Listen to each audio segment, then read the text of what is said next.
తన శరీరముతో మన దోషములను తొలగించెను, తన రక్తముతో మన పాపపు మరకలను కడిగివేసెను. అందరము ప్రభువును స్తుతించెదముగాక. ఆమెన్. దేవుని ఆశీర్వాదము పొందిన బిడ్డలారా, ఆ గొర్రెల కాపరి నీ మీద తన దయను కుమ్మరించునుగాక. ఆమెన్.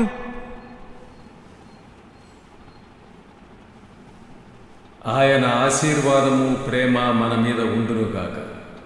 ఆయన హస్తము మనలను రక్షించుగాక, ఇప్పుడు ఎప్పుడు ఎల్లప్పుడూ.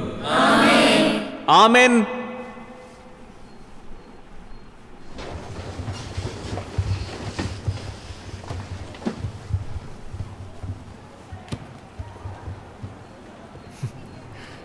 ఏంటో తెలియట్లేదు, ప్రార్థన అవగానే ఏదో చేసిన పాపాలన్నీ పోయి పరిశుభ్రమైనట్టుంది. ఏమంటారు? పద వెళదాం.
దేవుడు ఇంత మంచివాడని నాకు తెలియలేదే.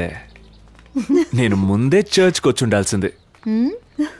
ఈ దేవుడు నన్ను అయస్కాంతంలా లాగేస్తున్నాడు. అయస్కాంతం పేరు క్యాథరిన్. అలాగా?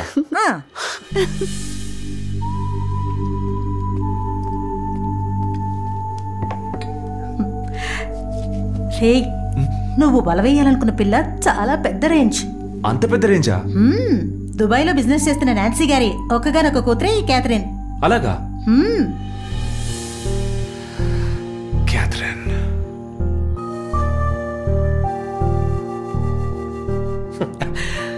నక్క దోకం దొక్కొచ్చావురా. ఇది మాత్రం జరిగిందనుకో, నేను నా అన్ని వెధవ పనులు బిజినెస్ మూట కట్టి పడేసి నీ దగ్గర మేనేజర్గా జాయిన్ అయిపోతా. నాన్సీ మేడం గారి ఒక్కగానొక్క కూతురు కావడంతో వాళ్ళ ఆస్తి బిజినెస్లు అన్నీ మనమే చూసుకోవాల్సి వస్తుంది. కౌంటింగ్ విషయంగా చాలా పని ఉంటుంది. ఆస్తి గురించి మాత్రమే మాట్లాడి ఆ అమ్మాయి వాల్యూని దిగజార్చకండి. ఆహా, అయితే ఓ పని చేస్తాను. దిక్కు ముక్కు లేని అమ్మాయిని అనాథాశ్రమం నుంచి తీసుకొస్తాను. చేసుకుంటావా? చెప్పరా. అంటే నా ఉద్దేశం అది కాదు. అసలు ఆ అమ్మాయికి వీడి మీద ప్రేమ పుట్టాలిగా. సాధారణంగా అమ్మాయిని చూసినప్పుడు వీడి బ్యాటరీ ఛార్జ్ అవుతుంది కదా, అది ఇక్కడ వర్కౌట్ కాదు. కరెక్ట్ ప్లానింగ్ ఉండాలి.